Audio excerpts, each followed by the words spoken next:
pour le groupe Les Républicains, la parole est à monsieur Alain Chrétien. Merci, Monsieur le Président. Mes chers collègues, notre groupe souhaite le débat.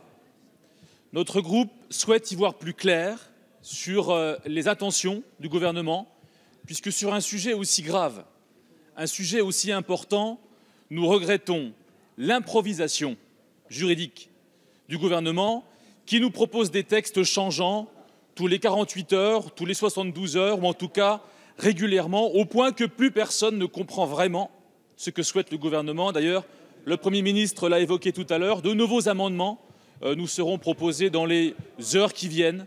Donc nous souhaitons le débat, car nous souhaitons y voir plus clair sur ce que souhaite l'exécutif.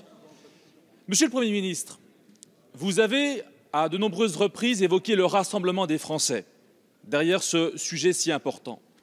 Mais si vous voulez que les Français soient rassemblés, la moindre des choses serait que ceux qu'ils ont portés au pouvoir de la République eux-mêmes soient rassemblés.